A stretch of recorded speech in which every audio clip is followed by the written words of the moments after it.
This industrial circle, kasi pagdalo. No, pero ang ganda ng frame na dance mo ngayon. Ano tawag na? Nagpo-school ba yun ako? Yung alam mo yun sa English. Yung social shape niya, yung sa map, sa PayPal. Oo, ano mo. Yung very friends ko na. Let's start a circle, right? That's like our like stretch and not be well. And that's why it's like, data na nasan tayo the sides. Kulik base, huwag ka na mag-ano yun. Tama ko yun. Tuloy na. Tama sa shade ko, ha? Tama yun.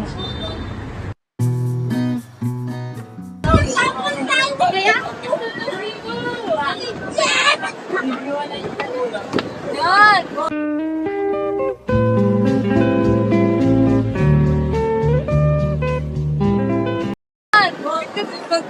Tingin, kanina ka pa nakatingin sa ano?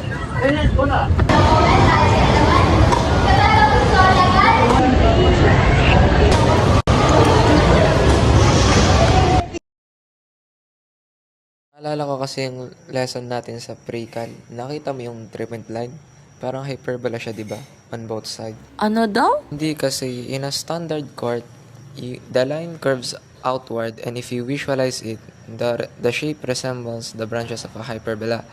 The distance from the hoop to the line creates a balance of angles and distance that influence shooting strategies similar to how hyperbola define relationship between focal points. Gets mo ba? Yan lang. Yup. Salamat sa knowledge, idol. See you around. Gusto niya mag-vlog? Lang na lang sa pag-video chaser mo. Hindi! Mag-vlog tayo kasi diba papunta naman tayo sa bilyaran. So, a day in my life as a billiard. Wala saan ko mo. Ay, sorry. Patatas.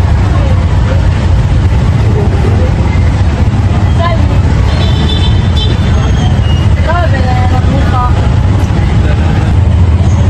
A day in my life as a billiarista.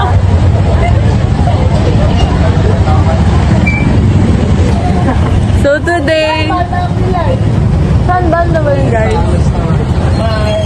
So today, pupunta kami ng... Hindi talaga kami ganito, pero...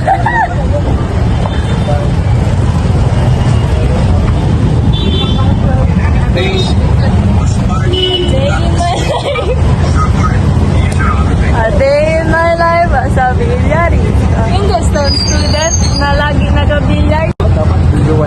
Diba dapat a day in my life as a STEM student pero not stress? Kasi magpunta bilyard. Palitan na lang natin yung title ng vlog. A day in my life as a STEM student na hindi stress. Pero ang mukha ay stress. Okay, so here na. So, hindi na lang kami sa bilyaran. Mag-alala si Angge, guys. Kasi cloud chaser siya. Baka doon! Baka doon, break the bones!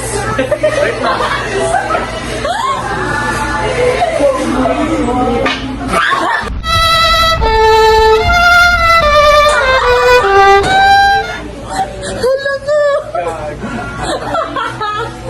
Ulan naman yun. Wait lang,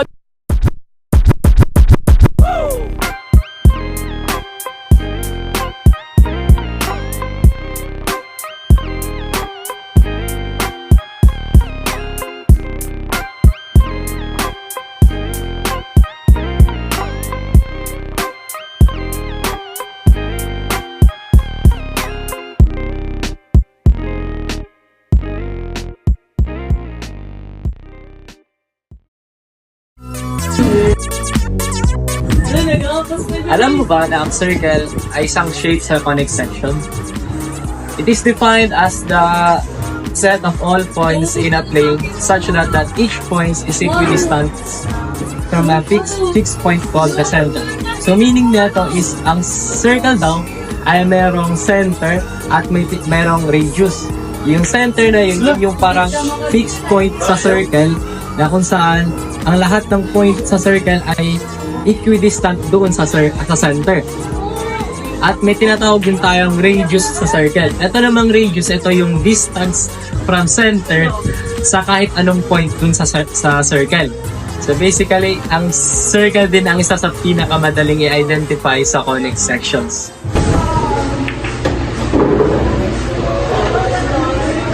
Umikat, di ba?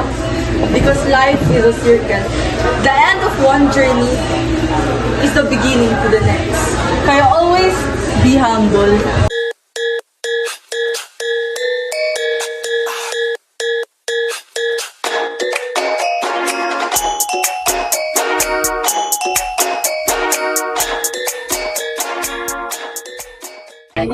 So this is the dartboard. We can connect it to the conic section. It represents the circle. The circle has two main parts. The center, which is this one, and the radius. So what is the radius? Radius is the distance from the center to the circumference. This is the circumference.